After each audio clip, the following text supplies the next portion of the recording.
Hello বন্ধুরা, আসসালামু আলাইকুম। কেমন আছো সবাই?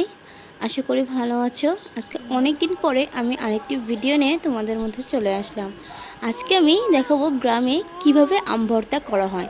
এটা কিন্তু আমরা সবাই খেয়ে থাকি, আর যারা গ্রামে থাকি তারা কিন্তু এই ধরনের ভর্তাটা খুব বেশি পছন্দ করি। আর যারা শহর থেকে আসি তারাও বলতে পারো এই ধরনের ভর্তাটা কিন্তু সবাই পছন্দ করে। তো এর জন্য যা যা লাগবে, আমি এখানে আম ছিলে নিয়েছিলাম আর কলা, কাঁচা কলা যেটা গাছের থাকে, কাঁচা কলা দিয়ে, তেঁতুল দিয়ে এবং আম দিয়ে এই ভর্তাটা আমি মাখিয়ে ফেলবো। আম এবং কলা কাটা হয়ে গেলে সেগুলোকে খুব ভালো করে কুচি কুচি করে নেব, মানে একবার পাতা পাতা স্লাইস করে নেব, এতে করে খেতেও কিন্তু ভালো লাগবে। দেখো এদিকে আমি কিন্তু কলাটাও কেটে নিচ্ছি, যেহেতু সবাই মিলে খাবো সেহেতু সবাই মিলেই কিন্তু কাজ করলে খুব ভালোই লাগে। সবাই মিলে কাটাকাটি করে ভর্তা খাওয়ার স্বাদটাই কিন্তু আলাদা। যে যারা আমরা শহরে থাকি তারা যখন গ্রামে যায়, তো আমরা সবাই মিলে কিন্তু এই ধরনের খাবারটা খুব বেশিই খেয়ে থাকি। দেখো এখানে আমি পাকা তেঁতুল নিয়েছি, গাছের একদম পাকা তেঁতুল, আর পেঁয়াজ নিয়েছি একটা।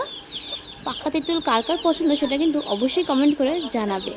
এদিকে আমও কাটা হয়ে গিয়েছে, কলাগুলো কুচি কুচি করে কেটে নিয়েছি। কলাগুলো অবশ্যই কেটে ভালো করে ধুয়ে নিয়েছিলাম, তারপর কুচি কুচি করে কেটেছি। এখানে আমি পেঁয়াজগুলোও কেটে নিচ্ছি তেঁতুল। তেঁতুলটা একটু বেশি দিলে কিন্তু খাবার টেস্ট আরও বেশি ভালো লাগে। আমি এখানে তেঁতুলটা প্রচণ্ড টক ছিল, তাই আমি এক টুকরোই ব্যবহার করেছি। দিচ্ছি লবণ, লবণটা খুব ভালো করে দিয়ে দেবো। শুকনো মরিচ, তোমার চাইলে এটা কাঁচা মরিচ দিয়েও করতে পারো। তো আমি শুকনো মরিচ দিয়ে খুব ভালো করে উপকরণগুলোকে একসাথে মাখিয়ে নেব। তো ঝাল ঝাল না হলে কি চলে, তাই ঝালটা অবশ্যই বেশি করেই দিলাম। সবাই মিলে আড্ডা দিচ্ছি আর এরকম খাবার অসাধারণ ছিল কিন্তু মুহূর্তগুলো। তো এগুলো সব মাখিয়ে নিচ্ছি। কারা এরকম ভর্তা খেতে পছন্দ করো অবশ্যই কিন্তু বলবে। হ্যাঁ, আমি খুব ভালো করে এগুলো মাখিয়ে নেব। আগে অবশ্যই শুকনো মরিচটাকে মাখিয়ে নিচ্ছি, তারপরে আমি তেঁতুলটাকে মাখিয়ে নেব। কেন শুকনো মরিচ দিয়ে তেঁতুলটা একসাথে মাখাতে গেলে মরিচটা খুব ভালোভাবে মাখবে না।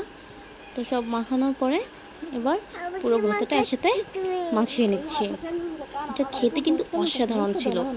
কারা খেয়েছো তারা কিন্তু অবশ্যই বলবে এই ধরনের ভর্তাগুলো। আমি ভালো করে মাখিয়ে নিচ্ছি হাত দিয়ে।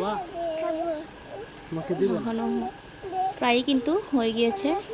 তৈরি হয়ে গেল আজকের পুরো মজাদার তেঁতুল দিয়ে আম ভর্তা। কেমন লাগলো?